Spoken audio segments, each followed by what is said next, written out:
गजाननं भूतगणाधिसेवितं कपित्थजम्बोफलचारभक्षणम् उमासुतं शोकविनाशकारकं नमामि विघ्नेश्वरपादपङ्कजं।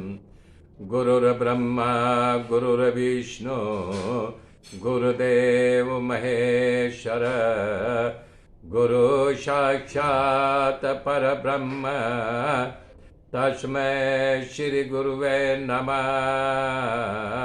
तस्मै श्री गुरुवे नमः। या कुन्देन्दु तुषारहार धवला या शुभ्रवस्त्रावृता या वीणा वरदण्डमण्डितकरा या श्वेतपद्मासना या ब्रह्माच्युतशङ्करपवित्रभिर्देवैः सदा वन्दिता सा मां पातु सरस्वती भगवती निःशेषजाड्यापा। हरि ओम हरि हरि ओम। नारायण नारायण नारायण ओम नारायण नारायण नारायण ओम नारायण नारायण नारायण ओम नारायण नारायण नारायण ओम नारायण नारायण नारायण ओम हरि हरि ओम। मेरे मित्रों, कल मैं बताया था कि नारद जी अपने पिता ब्रह्मा जी से पूछते हैं कि हे पिताश्री, इस जगत के कर्ता धर्ता आप ही हो कि आपके ऊपर कोई और शक्ति है? किस प्रकार से ये आप यानी निर्माण करते हैं? तब ब्रह्मा जी नारद को उत्तर दे रहे हैं कि हे पुत्र, आपने जो प्रश्न पूछा है बहुत सही पूछा है। इसमें जगत का कल्याण है। हमारे ऊपर भी एक शक्ति है जो जैसे सूर्य चंद्रमा वरुण अग्नि आदि जिसके प्रकाश से चमकते रहते हैं, उन्हीं के प्रकाश से मैं भी प्रकाशित हूँ। वो नारायण भगवान है, उन्हीं के प्रकाश से हमारे अंदर ज्ञान प्राप्त हुआ है। रामचरितमानस में भवानी को राम का तत्व समझाते हुए शिव जी कहते हैं, राम सच्चिदानंद दिनेशा नहितः मोह निशा लवलेशा। हे सहज प्रकाश रूप भगवाना और नहितः पुनि विज्ञान बियाना। सब कर परम प्रकाशक जोई और राम अनादि अवधिपति सोई। जगत प्रकाश्य प्रकाशक रामू मायाधीश ज्ञान गुण धामू। ब्रह्मा जी कह रहे हैं ये परमात्मा का प्रकाश ही है जिससे जीव मोहित होकर के अपने आप को कर्ता धर्ता समझ लेता है कि मैं ही कर रहा हूँ। भगवान के सामने टिक नहीं सकती है ये माया। भगवान को देख करके माया भाग जाती है। अज्ञानी लोग माया से ग्रसित होकर के मेरा है, तेरा है, मैं हूँ, ऐसा है वैसा है, मिथ्याभिमान में अपने आप को उसी में गूंथे रहते हैं। वास्तव में भगवान नारायण से अलग इस संसार में कुछ नहीं है। करे नारायण परा वेदाम देवा नारायण पराइव नारायण परा लोका नारायण परा मरवा नारायण परा योगे नारायण परम तप नारायण परम ज्ञानम नारायण परा गति। बता रहे हैं कि वेद ही नारायण के परायण है। मतलब जो प्रतिपादन हुआ है, देवता भी नारायण के अंग है, यज्ञ भी भगवान नारायण की प्रसन्नता के लिए किया जाता है। और बता रहे हैं यज्ञ से लोक की प्राप्ति होती है, सब नारायण में ही समाया हुआ है। योग नारायण की प्राप्ति के लिए किया जाता है तथा तप भी उन्हीं के लिए किया जाता है।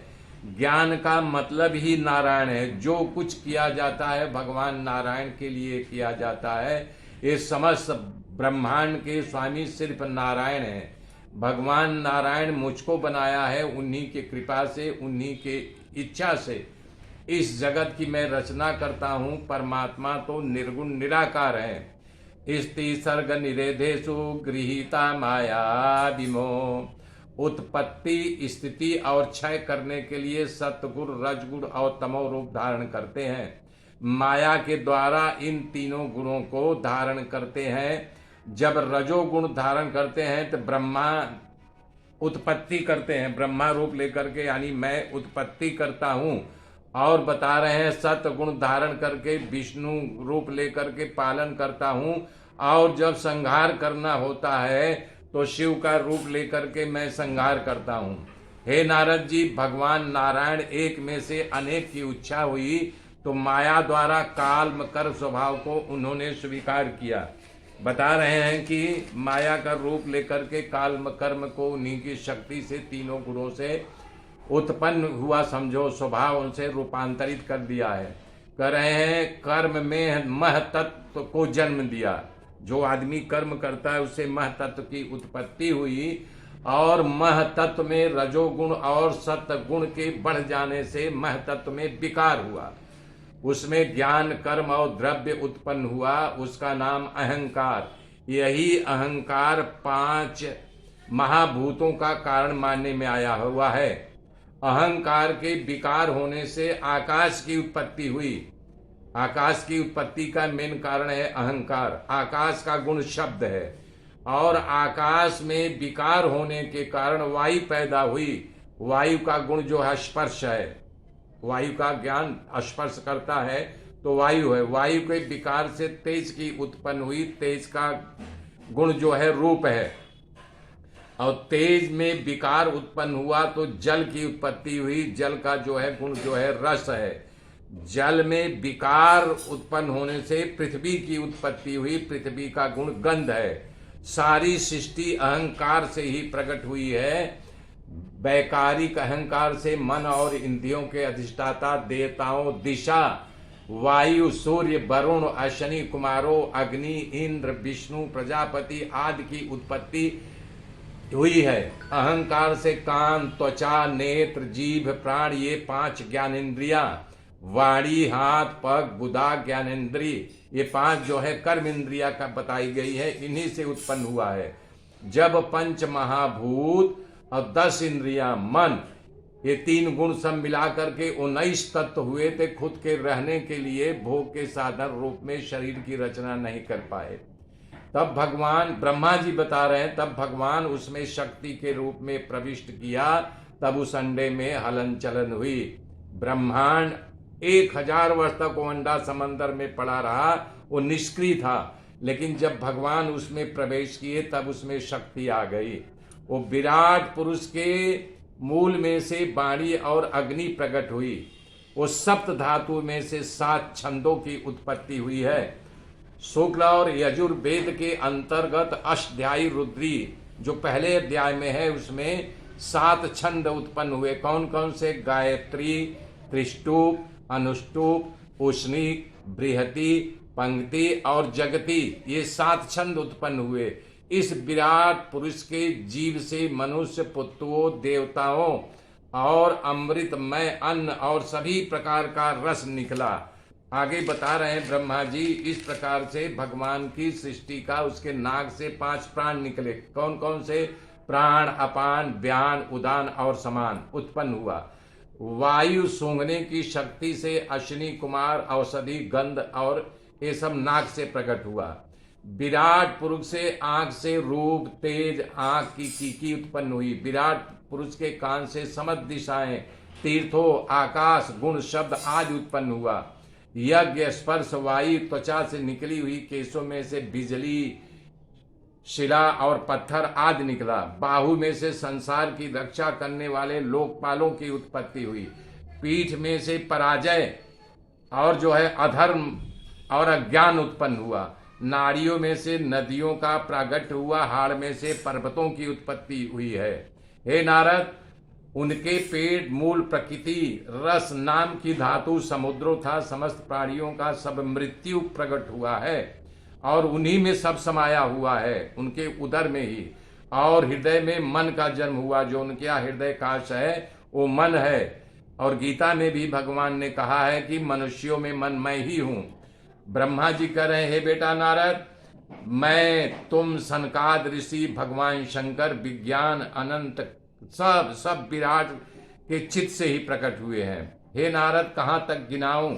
मैं, तुम्हारे बड़े भाई सनकादि, शंकर, देवता, दैत्य, मनुष्य, नाग, पशु, पक्षी, मृग, गंधर्व, अप्सरा, यक्ष, राक्षस, भूत, प्रेत, सब, पशु, पित्त, सिद्ध, विद्याधर, चारण, वृक्ष, ये सभी के सभी जो है नारायण से उत्पन्न हुए हैं। बता रहे हैं नारद, ये समग्र विश्व जो है परमात्मा के 10 अंगुल के परिणाम से बताया गया है। वेदांत में ब्रह्मांड में 7 आवरण का वर्णन किया गया है। जैसे मान लो ये तलवा अपने शरीर से ही आपका तलवा जो है पृथ्वी रूप है, तो पृथ्वी से 10 गुना जल, ये जल मतलब कहाँ है? जो हमारी मुतेंद्री है वहां पर, यानी कि समझ लो उसका परिणाम बताया गया है, उससे 10 गुना है।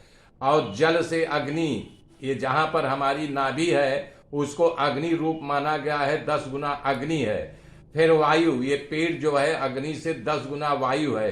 वायु से आकाश 10 गुना, आकाश जिसको हृदय आकाश माना गया है वो 10 गुना है। और आकाश से अहंकार, अहंकार मतलब ये गले से लेकर के यहाँ तक हृदय के ऊपर अहंकार माना गया है 10 गुना। और अहंकार से महतत्व 10 गुना है। महतत्व मतलब ये है, और महतत्व से मूल प्रकृति मतलब इसके ऊपर मूल प्रकृति है, सर्वे सर्वा वहां समाया है 10 गुना। ये मूल प्रति भगवान विराट मान एक क्षण में समाया हुआ है, दूसरे क्षण की बात नहीं, एक क्षण में समाया हुआ है। सुखदेव जी कह रहे हैं, शास्त्रों को 2 मार्ग बताया गया है।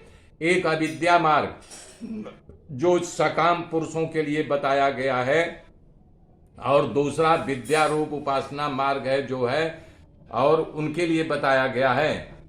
तो उपासना मार्ग जो निष्काम भाव प्रकट करता, निष्काम मतलब उन्हें किसी चीज की जरूरत नहीं है, वो सिर्फ जो कुछ कर्म कर रहे हैं भगवान के लिए कर रहे हैं, उनका उठना बैठना खेलना खालना वो सिर्फ भगवान के लिए है, निष्काम उसके कहते हैं।